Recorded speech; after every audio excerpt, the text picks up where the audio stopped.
I left out an important aspect to the 14th Amendment. I can't believe it. Like I said, the 14th Amendment has a lot of things in it.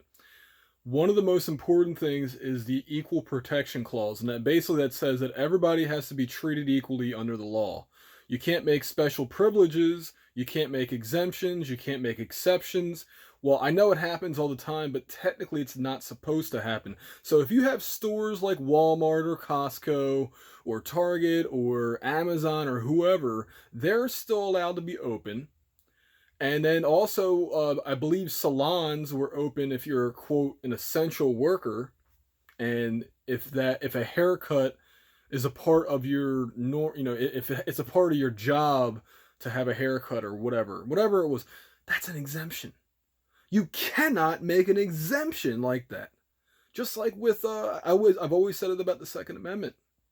You cannot say, well, just because he's a police officer or because he's a retired whatever, or she or whatever, that they don't have to go through the training portion of this, or let's just say somebody can get this or get that. No, it's not supposed to work that way. Everybody's supposed to be able to keep and bear arms because militias are important, as we're learning with all these rights being deprived from everybody. Militias are important. Militias might have to be the thing that opens businesses back up. As crazy as that sounds, yes, I could foresee militias protecting businesses. And you don't have to call them militias. They could just be armed security guards, but the armed security guards would keep the police who are enforcing tyrannical executive orders. I refuse to call them laws, and they're unlawful. They're unlawful regulations upon businesses. Which, by the way, when this is all said and done, a lot of these governors are either going to flee to other countries. I think personally, Larry Hogan would be going to South Korea because if a guy like me gets in charge, his ass is going to be grass. I guarantee it.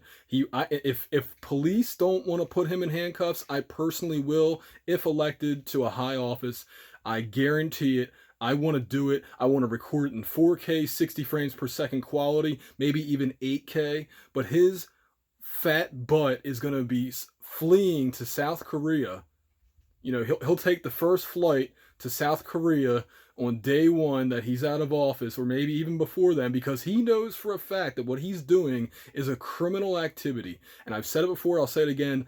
People like him deserve to be in prison, or at the very least heavily fined into bankruptcy. He needs to have his life ruined like he ruined the lives of many business owners and citizens in Maryland. Bottom line, 14th Amendment, Equal Protection Clause. We are not being treated equally. The owner of Walmart is apparently superior to me because they sell food and drinks. Okay, well, why are they selling other things as well? It doesn't make any sense.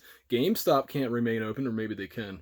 I think GameStop actually had an exemption, but regardless of the fact, Walmart was selling non-essential goods, and if you really want to go that route, hey, why can't nail salons or whoever, why can't they sell food and drinks and remain open? You want to play that game? Let's play that game. Bottom line is Larry Hogan's a criminal, and I hope he gets charged heavily at the federal level.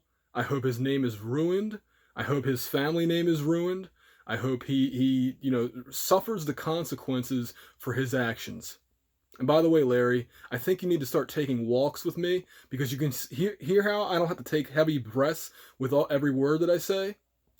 I'm concerned about you, bro. I really am. So, I've been walking a lot. If you want to take walks, come down to where I live or up to where I live, depending on where. Yeah, he has to come up to where I live. So come up to where I live. We can take a walk around my neighborhood. I only walk about a mile, but that mile walk every day has been benefiting my lungs, and it could benefit your lungs. Bottom line.